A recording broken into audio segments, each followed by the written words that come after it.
The modern jetliner is one of the most complex machines ever built. It represents a culmination of years of design and research, the cutting edge of engineering and technology, and a corporate gamble of epic proportions. This is a big bet industry. You have to have an appetite for risk that makes it exciting. Getting it done is the hard thing. It takes the best mind, it takes the most skilled workmen anywhere, and it takes more money than you ever imagined. When you're building a new aircraft, it's a really huge undertaking, and it's so much is riding on it. The company's whole future is at stake.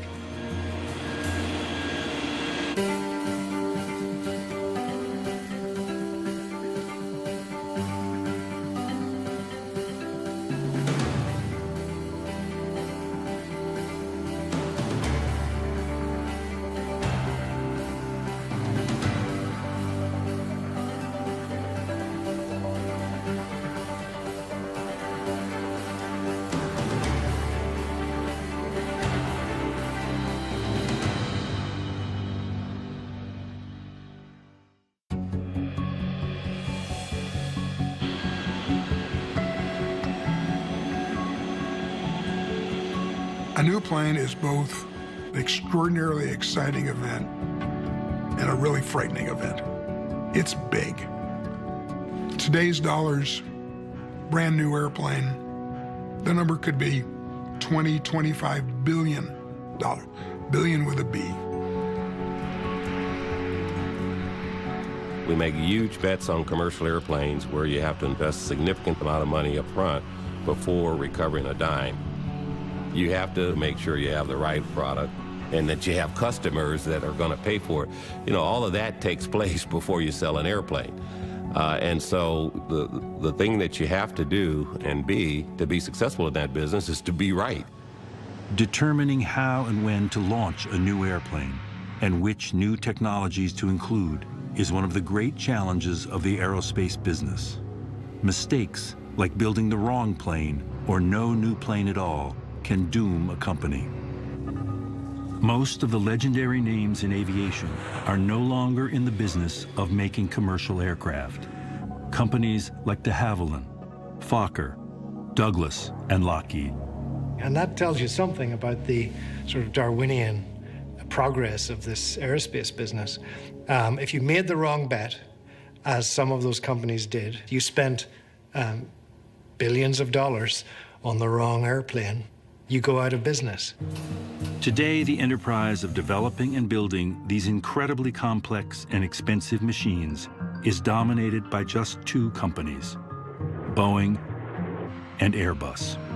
There is nothing like the competition between Airbus and Boeing. I mean, Airbus and Boeing have been challenging each other now for the last 20 years, outdoing each other, pushing the envelope further and further. And for both companies, the stakes are never higher than when they make the decision to build an all-new airplane. In 2000, Boeing was at just such a moment. Airbus had announced it would build the biggest passenger jet ever, the A380, a double-decker that could seat up to 850 people. It's Airbus that's betting that, gosh, if you can build an airplane that can carry ultimately maybe as many as 800 people, that's the way to make money. And the A380 was a direct challenge to perhaps the most iconic plane Boeing had ever built, the 747. It was the world's first jumbo jet, and since its first flight in 1969, there had been no bigger passenger jet in the sky. This was a market that Boeing had created absolutely themselves, and that they had owned this market. And then the fact that Airbus was coming along and taking that market away from them, and not only taking it away from them, but demonstrating that they too could build a state-of-the-art large aircraft which would be very appealing to the airlines. That really annoyed Boeing. Boeing had a decision to make. What plane, if any, to build to compete with Airbus? We set aside a small team and literally locked them up in a room and said, we need you to start thinking about a brand new airplane. We got to understand that. There's a lot of stuff that goes on to try to understand it. You know, is it fuel burn that's more important? Is it pilot salaries that are more important? Is it maintenance costs that are more important? You know, what's the right balance of the economic factors of an airplane that will make it successful? Any successful airplane has to balance the airline's economic concerns against the passenger's travel experience. For decades, airlines have been moving large numbers of people between the world's major aviation centers. Travelers arriving at these hubs, places like New York and London, transfer to smaller planes that then take them to their final destination. But Boeing's research showed that passengers, and now airlines, were looking for a plane that could economically carry people over great distances directly to their final destination without passing through a hub. You know, the last thing you want to do is stop in a city where you don't want to stop. One, that stop adds time to the trip. Two, it almost guarantees your luggage doesn't show up with you. And there's a reasonable chance that you won't get to the final destination when you thought you would as well. So that forces us to do things like, well, how can we make airplanes smaller but have the same capabilities as a larger airplane? Airbus had bet on size with the A380, which travels from hub to hub. But Boeing saw a market that was ready for a smaller, faster plane that could travel non-stop to its final destination. Boeing called it the Sonic Cruiser. So there was this really enthusiastic group of engineers at Boeing that were working on the Sonic Cruiser, you know, like their life depended on it. It was the coolest thing at Boeing. It would be a dramatic departure from the design of existing commercial jets. It would have a delta wing, rear-mounted engines, two small canards near the front, and a fuselage made of a synthetic material, not metal. Built for speed, it would fly just below the speed of sound. Airbus was building the really big airplane, and we were building the really fast airplane. They zigged, we zagged. That's a difference there, you know, and we're going to see, you know, which strategy will work best.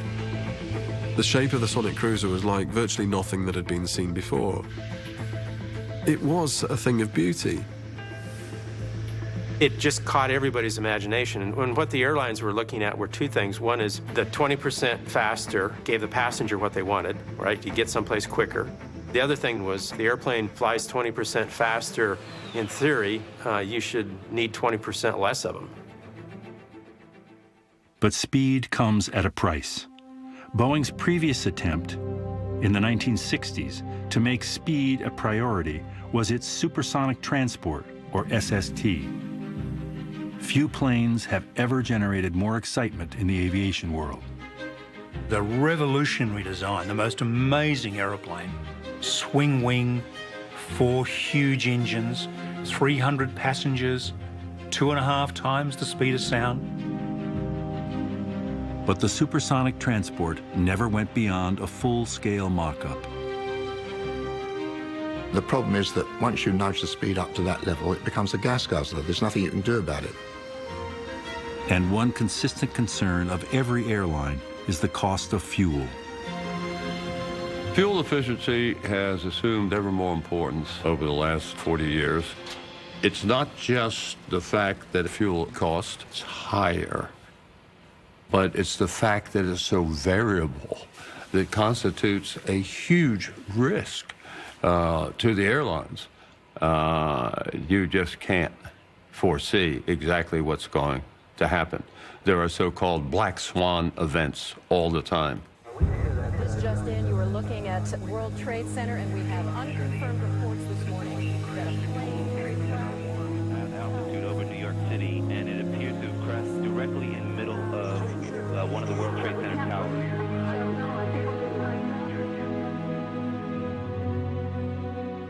The day after the 9/11 tragedy, there was a meeting in Seattle for aerospace professionals. Everybody was shell-shocked by the events of the previous day, but there was almost a recognition that the supersonic era was suddenly over with, and we were looking at a much more austere future. Late this afternoon, American Airlines cuts 20,000 jobs as the nation all but stops flying. Delta reports most of its planes are going out 2/3 empty, with people still basically afraid to fly. After 9/11, everything changed. Security was an issue. Price of oil went through the roof.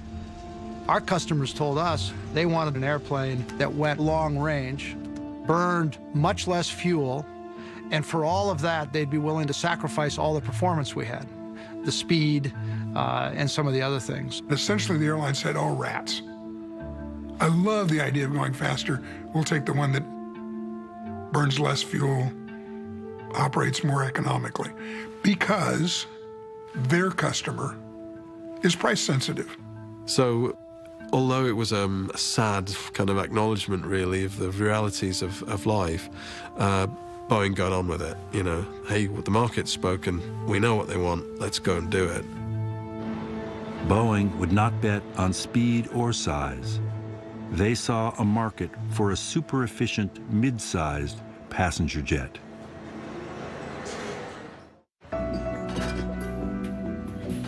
Boeing would call its new plane the 787 Dreamliner. The plane they envisioned could seat as many as 335 passengers. It would travel at conventional speeds, but it would incorporate many of the advanced technologies intended for the sonic cruiser. The boldness of the entire vision was almost jumping ahead 2 generations in aircraft design. You don't do that easily. You have to change everything. What would set this new plane apart from every commercial jet that had preceded it would be the very material used to construct it.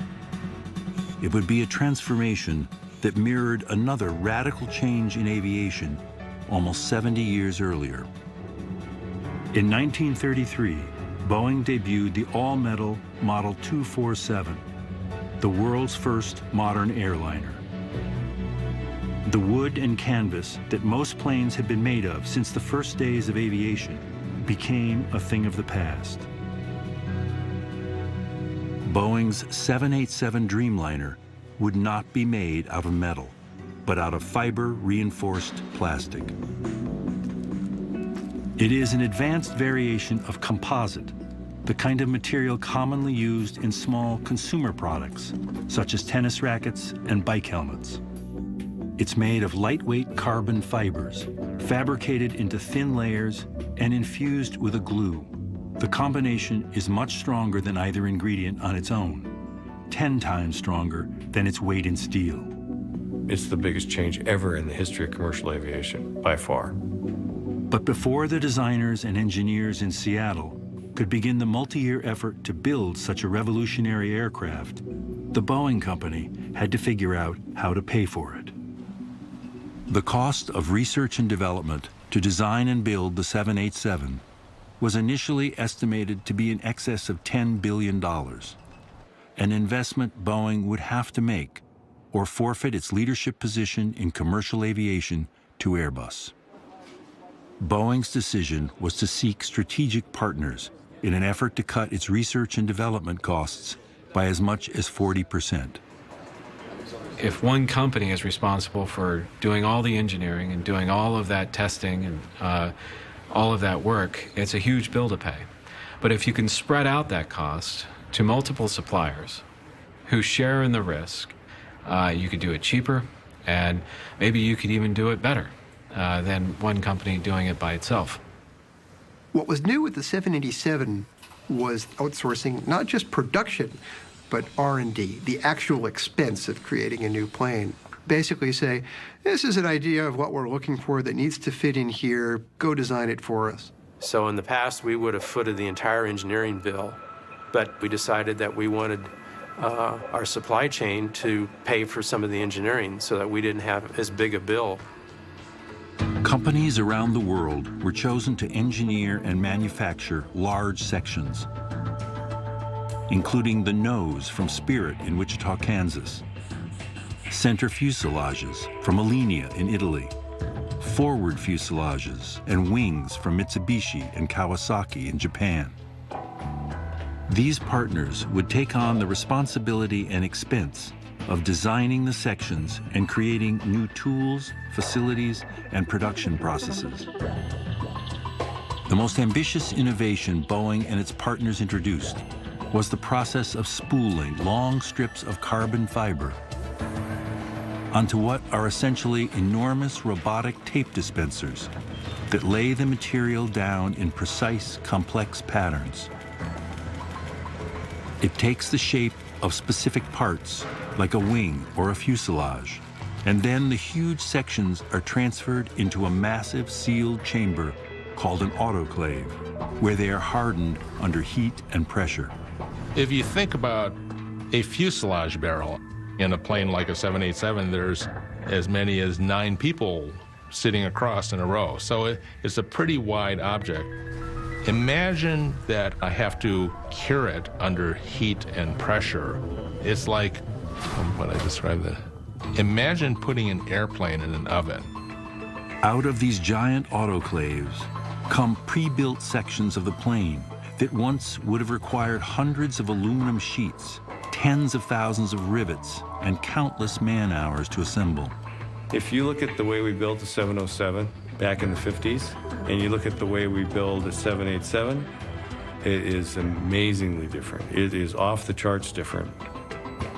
Boeing's strategy of giving companies around the world a stake in the 787 promised to lower Boeing's costs, but also to help sell the plane.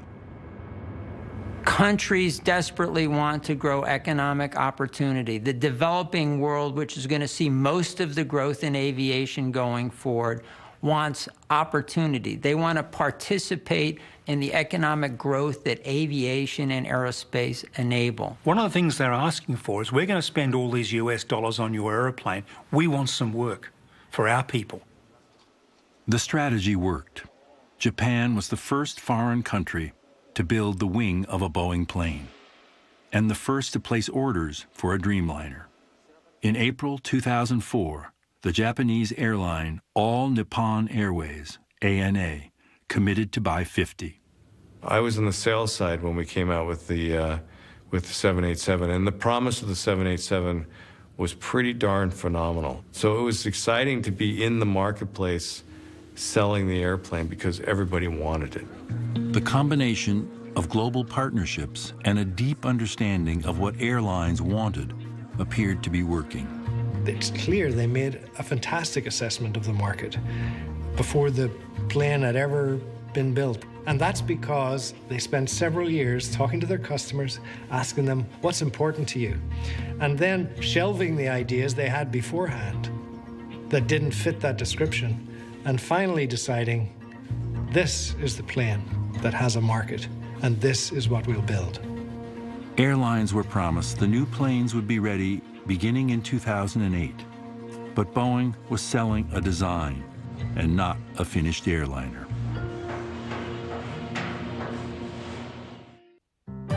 Boeing had record orders for its Dreamliner, 300 planes valued at over $42 billion.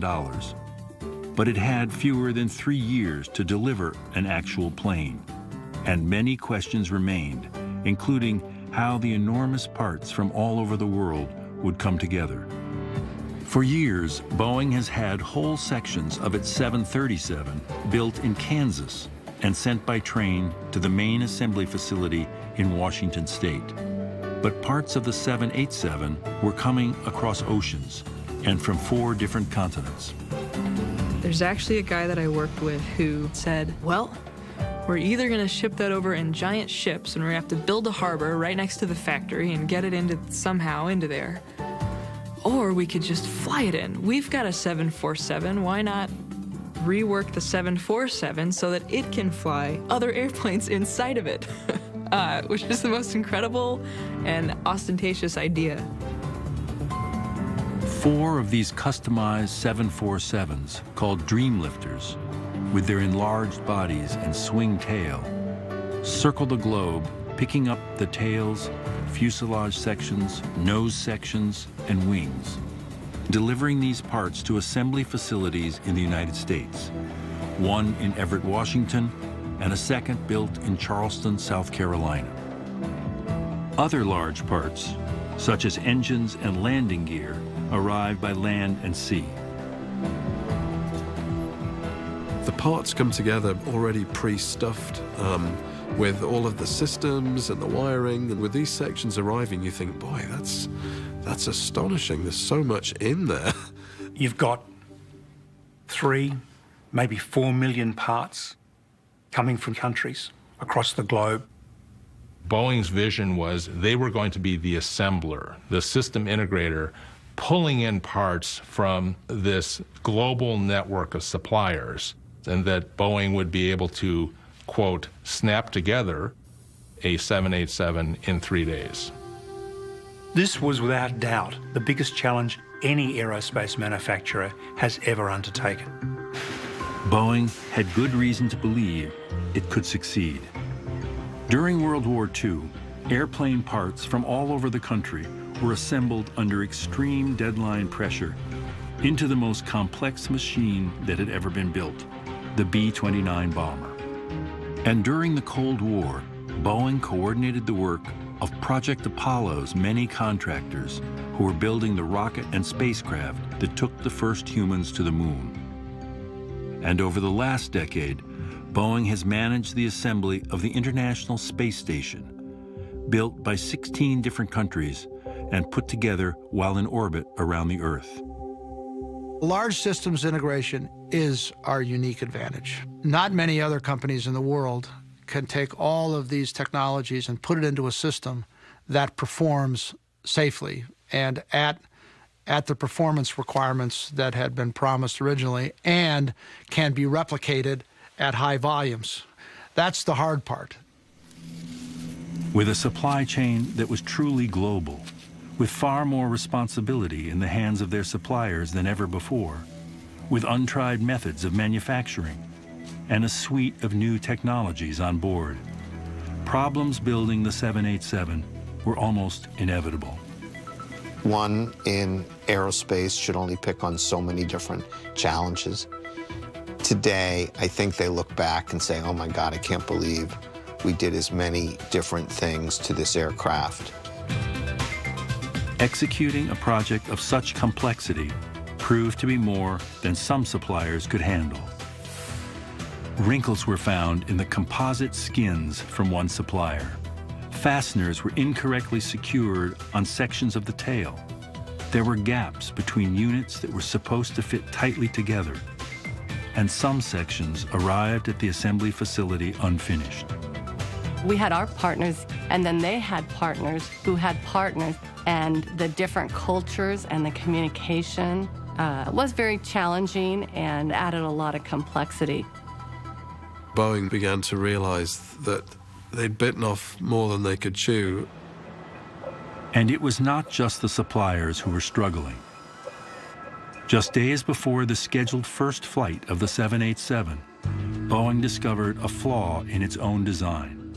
Higher than expected stress, where the wing joined the fuselage, would force redesign work and further delays. And with a tightly packed schedule that was absolutely delicate, once you get one disruption, it starts to cascade. So you had this chaos building. The company's strategy to better manage the enormous expense of new airplane development was failing, and the Dreamliner was still far from a viable airplane. Boeing had a combination of factors that was turning into a tidal wave that essentially overwhelmed the factory, and that's when the train came off the track at that point.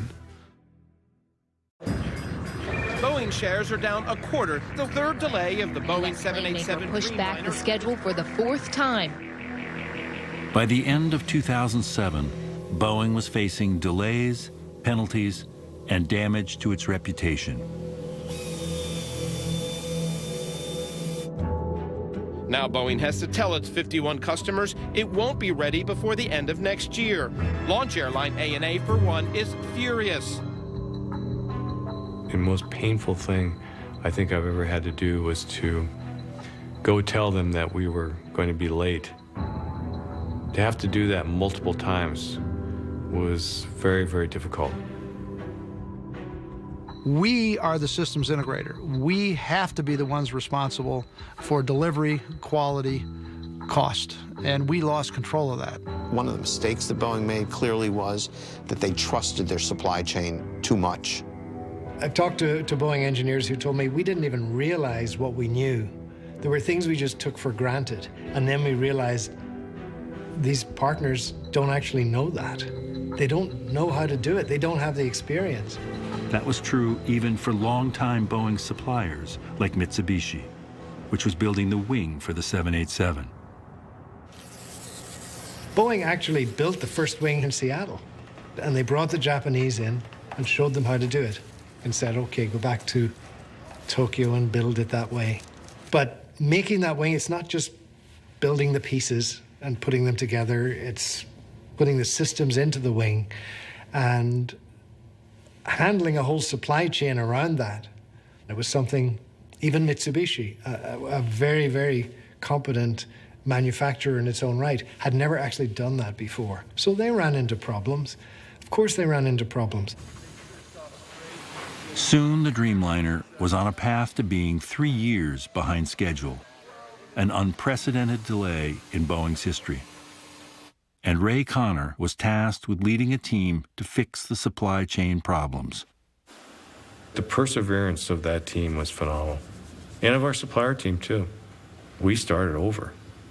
I mean, everything had to get reworked, everything. Boeing solved the problem by throwing people at it and sending hundreds of engineers to Italy, South Carolina, Kansas, and to Japan. We learned we can't just say, you're our partner, figure it out yourself. Kathy Moody was one of hundreds of Boeing employees dispatched to supplier locations. She moved to Grottaglie, Italy, to help Alenia, the manufacturer of the center fuselage, meet the requirements and deadlines. Whatever they need. If they need me to help lead, if they need me to help get them some engineering help, there's always that balance between doing the work for them, but then also showing them how to do the work.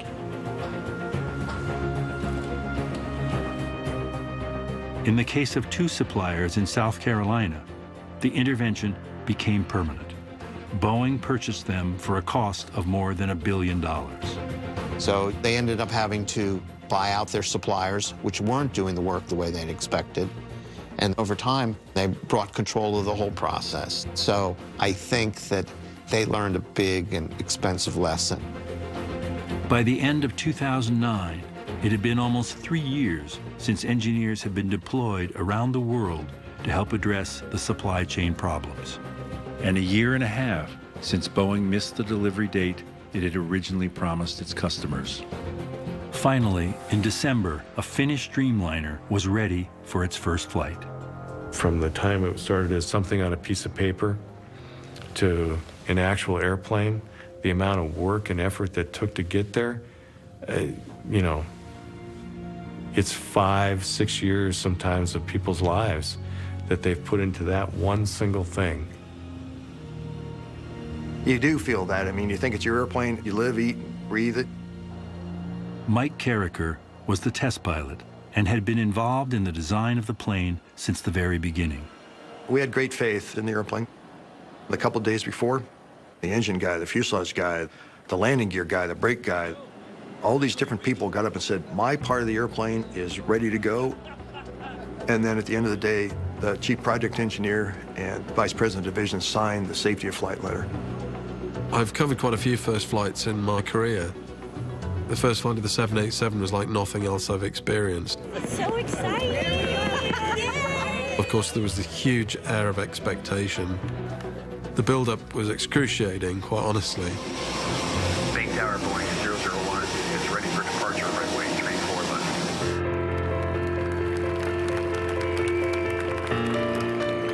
left. The culmination of all that pride and ownership that you have, to see the airplane come off the ground, it's one of the most exciting things that you'll ever experience.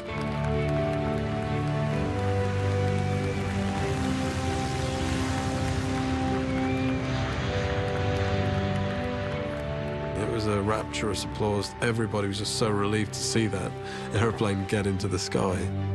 Okay, GM, setting up. Okay, roll on left, Ken. I rolled the airplane a little left. All the instruments rolled left, and the horizon rolled to the left. We climbed to 1-3000, and we went in the clouds. The airplane worked flawlessly. And then we popped out the other side. I'll never forget the picture. In the front left windscreen of the 787 was the snow-capped Olympic Mountains. Just framed.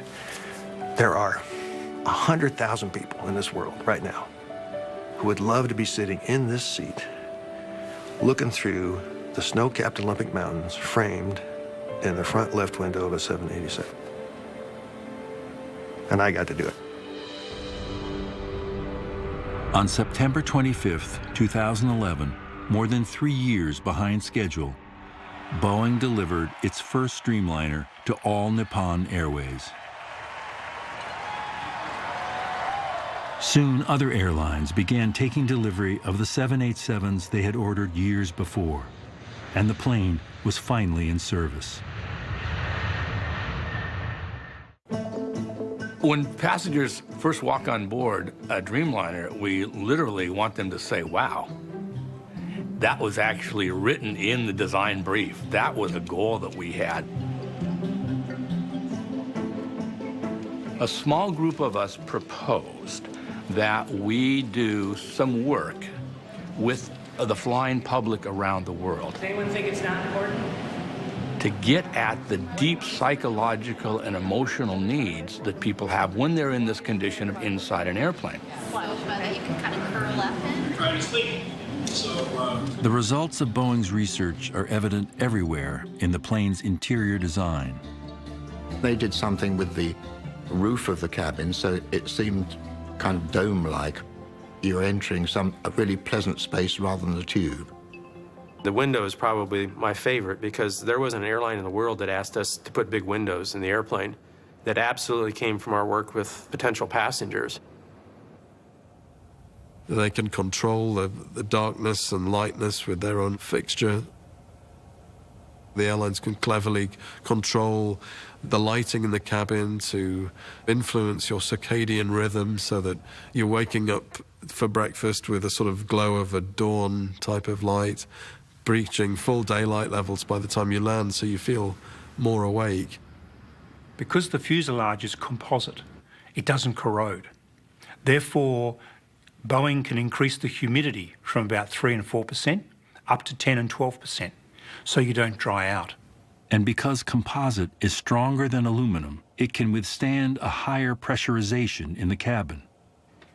The air inside a 787 mimics an altitude about 2,000 feet lower than a typical airliner, which makes it more comfortable to breathe and travel less tiring. It's an amazing aeroplane to fly on, and it is the future. It's absolutely the future of aviation.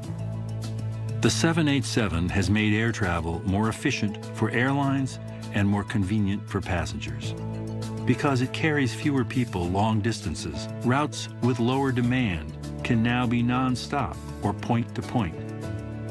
London to Austin, Denver to Tokyo, San Francisco to Chengdu, Sydney to Delhi.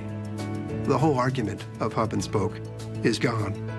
Large jets are simply not in vogue anymore. The point-to-point philosophy basically took over. It was driven by business strategy, technology, and frankly, common sense. People don't want to change at hubs. As the first 787s entered service, Boeing's bet on a smaller, more efficient plane appeared to have predicted trends in air travel correctly. And Airbus, which had made its bet on a jumbo jet designed to fly people between major hubs, found few airline customers and was facing the possibility it would never fully recoup its investment on the A380. Airbus may sell 300, they possibly might sell 400, whereas Boeing will sell literally thousands of 787s and make a lot more money. By the beginning of 2013, 50 Dreamliners were in service, and there were orders for over 800. We delivered the airplanes that we said we were going to deliver, and we were coming out of the end of the year on a real high. And then we had our first incident in Boston. Emergency crews rushing to Logan Airport to put out a fire on a jumbo jet. It's a black eye for Boeing. We observed a heavy smoke condition, and we found a fire condition in the avionics compartment. The smoke was traced to a meltdown in the Dreamliner's lithium-ion batteries. Used to provide startup power and emergency backup in flight, lithium-ion batteries are lighter, more efficient, and more powerful than traditional batteries. Boeing was the first commercial plane maker to use lithium-ion batteries on this scale. But now that decision was under attack. Now we have breaking news from the FAA tonight. They are grounding the Dreamliner. Just over a year after the 787 had finally entered service, the Federal Aviation Administration grounded the entire fleet. It's grounded until it can prove to the federal government that the airline has fixed the problem with the battery that continues to overheat. We had never had an airplane grounded in our history, ever. 50 airplanes in service, and they're all on the ground. We're just getting hammered by the media every day, trashing the airplane, trashing us. It was one of the darkest hours that we had. If we didn't get that airplane fixed, you could lose the company. What a disaster. You had the top executive, Ray Connor, going to Japan and making apologies and telling people that they were going to fix the problem. And meanwhile, you had the engineers and mechanics working on it non-stop. It was a very high-pressure situation. The way the team rallied, the commitment that took place 7 days a week, 24 hours a day, it was our finest hour. Looks like it's coming down around the edges of the thing, then leaking across the bottom. That's probably a current path. So do you think the blue discoloration is effective heating or just... They switched on every engineer they could find with any ability or knowledge in the area of batteries, and they built what they call a brain farm. We brought in experts from around the country with respect to lithium-ion batteries, auto guys. We brought people from NASA. We had some experts within the Boeing company, too, because they use an awful lot of lithium batteries in the space world. So that we can start anticipating, you know, what are the next things that are going to try to set us back.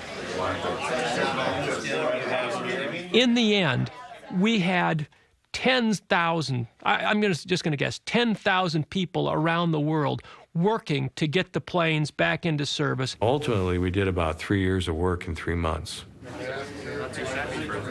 We were never able to really establish any single thing that caused it.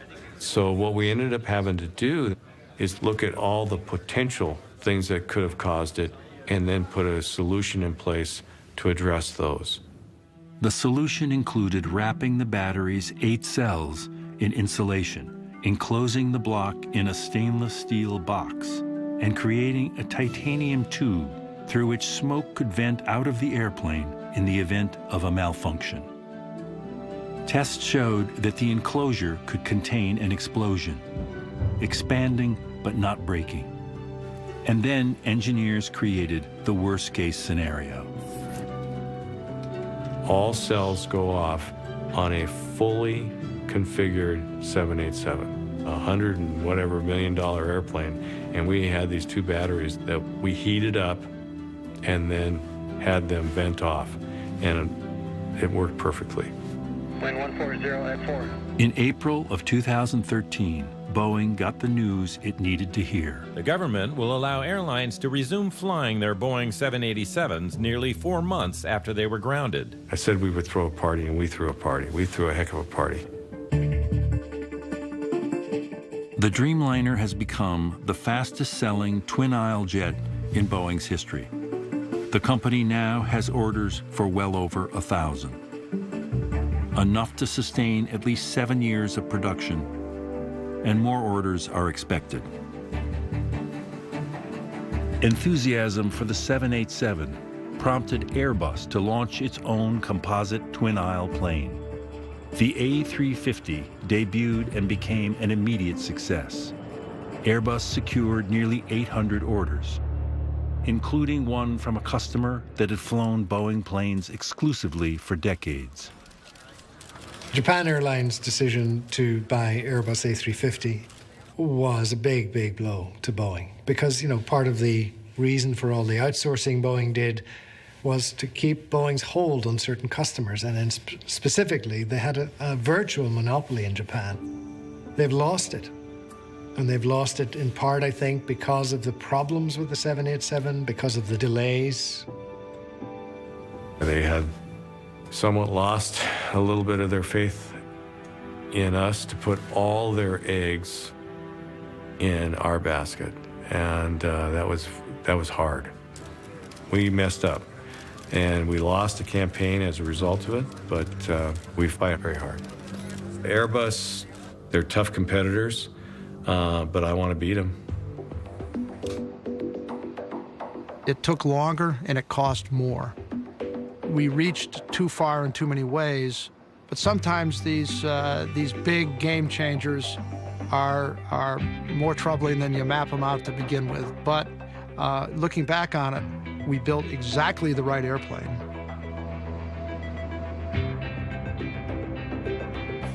Over its century in business, Boeing has learned that in the high-stakes world of commercial aerospace, risk is unavoidable.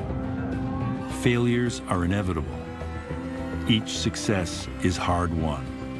And some, like the 787, have changed the way the world travels forever. They've changed the entire paradigm of aviation with the 787. This is going to be one of the most successful aeroplane programs in history, although it had probably the most traumatic birth.